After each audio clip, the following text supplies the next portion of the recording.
بسم اللہ الرحمن الرحیم۔ میں سیلف پروجیکشن کا سخت مخالف ہوں۔ میں اپنی بساط کے مطابق میسیجز بھی کرتا رہتا ہوں، اور شاعر تو میں ہوں نہیں، لیکن کچھ تک بندی بھی کرتا رہتا ہوں اشعار کی شکل میں اپنے میسیجز کو پھیلانے کے لیے۔ لیکن میرے ارد گرد چند جو آج کل کے بچے ہیں جو ہم سے ٹیکنیکلی اسپیشلی بہت آگے ہیں، انہوں نے کہا کہ ویڈیو میسیج کا امپیکٹ زیادہ ہوتا ہے۔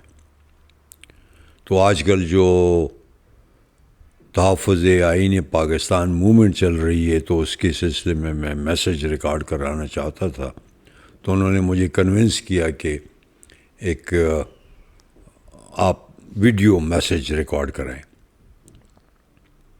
تو میں نے سوچا کہ کیوں نہیں۔ میں جو اکابرین ہیں تحفظ آئین پاکستان کے، ان سے ایک آدھ گزارش کرنا چاہتا ہوں کہ تحفظ تو ایک زندہ چیز کا کیا جاتا ہے۔ اس وقت پاکستان کا آئین مر چکا ہے، اور جو چیز مر جاتی ہے اس کی دعا کی جاتی ہے، اس کا تحفظ نہیں کیا جا سکتا۔ تو میرا مشورہ ان کو یہ ہوگا کہ اگر ممکن ہو تو اس تحریک کا نام وہ بحالی آئین پاکستان رکھیں، بجائے اس کے کہ تحفظ آئین پاکستان رکھیں۔ آئین اس وقت ہر لحاظ سے مردہ ہے۔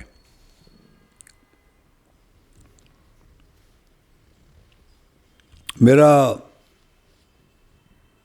اس تحریک کے اکابرین کو دوسرا مشورہ یہ ہوگا کہ انہیں پاکستانی عوام کو ایجوکیٹ کرنا ہوگا، انہیں بتانا ہوگا کہ پاکستان میں فوجی آمیریت کب، کیوں، کیسے آئی اور اس کے نقصانات کیا ہوئے۔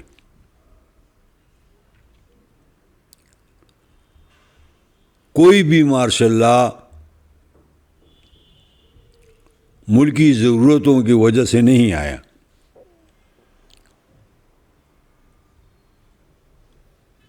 ایوب خان کا ماشاء اللہ جب امریکنز سوویت یونین کو روکنے کے لیے، اس وقت یہ ایک تھیوری تھی کہ روسی جو ہیں تو وہ گرم پانیوں کی طرف جانا چاہتے ہیں، وارم واٹرز کی طرف۔ تو انہوں نے ایوب خان کے ذریعے پاکستان کو سیٹوں اور سینٹوں میں شامل کیا، اور پاکستان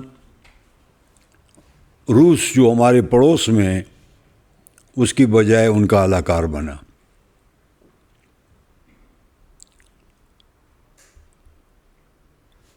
اور ہمیں امریکیوں نے ڈالروں کی شکل میں اپنے اوپر ڈپینڈنٹ کر دیا۔ ہم نے سوچنے کی صلاحیت کھو دی، اور ہم امریکی ڈالر آ رہے تھے، لوگوں کو سستا غلہ مل رہا تھا، حکمران عیاشی کر رہے تھے، اور ملک چل رہا تھا۔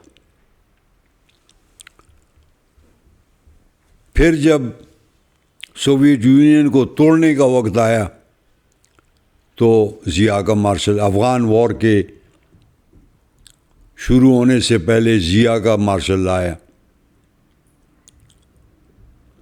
پھر جب 9/11 ہونے والا تھا تو مشرف کا ماشاء اللہ ہے، یہ اتفاقات نہیں ہو سکتے۔ میں ناکابری سے یہ بھی کہنا چاہوں گا کہ وہ پاکستانی عوام کو یہ بتائیں کہ جنرل حمید گل جو آئی ایس آئی کی چیف تھے، انہوں نے ٹی وی پر آ کر کہا کہ کسی نے ان سے پوچھا کہ جنرل صاحب آپ اتنے اچھے جرنیل ہیں تو آپ کیوں چیف آف اسٹاف نہیں بنے؟ تو انہوں نے ہنس کر کہا کہ آپ کا کیا خیال ہے کہ ہم پاکستان میں چیف آف اسٹاف ہم لگاتے ہیں، امریکہ لگاتا ہے؟ اب اس اعتراف کے بعد آئی ایس آئی کا چیف پبلک ٹی وی پر کہہ رہے، اور نہ آرمی نے اس پہ مقدمہ چلایا، نہ اس کو پھانسی دی، نہ اس کا کورٹ مارشل کیا. تو وہ یہ اقرار ہے کہ فوج بھی ایز این انسٹیٹیوشن یہ مانتی ہے کہ ہاں ایسا ہی ہے کہ پاکستان میں آرمی کا چیف امریکہ لگاتا ہے.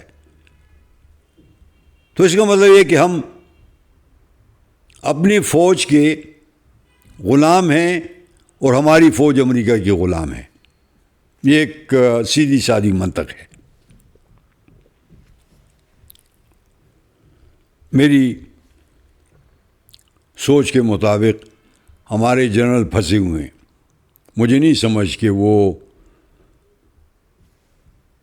کیوں ایسا کر رہے ہیں،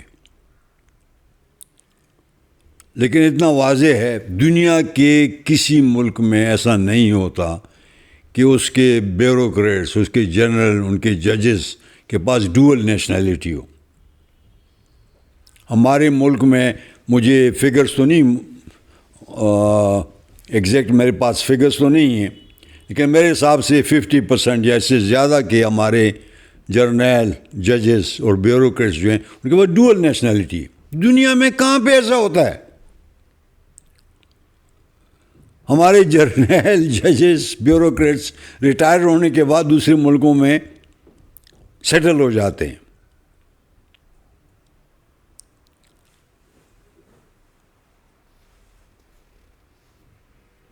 آج کل جو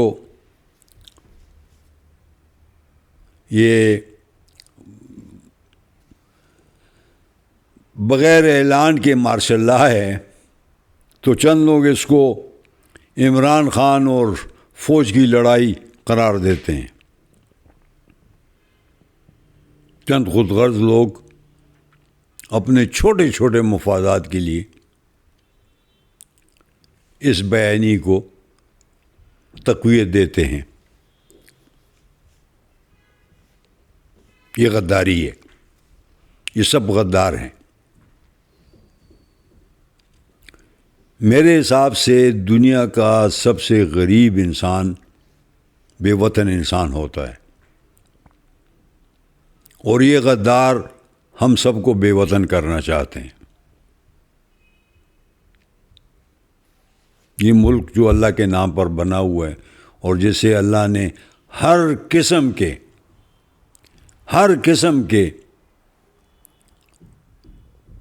تحفوں سے نوازا ہوا ہے، جس کو توڑنا چاہتے ہیں. میں جب اقوام متحدہ کے لیے کام کرتا تھا، شام میں تھا میں، تو عراقی جب ان کا ملک ٹوٹ رہا تھا تو وہ کیفوں وغیرہ میں بیٹھ کے افسوس کیا کرتے تھے کہ کاش ہم نے یہ کیا ہوتا، کاش ہم نے یہ کیا ہوتا تو ہمارا ملک نہ ٹوٹتا.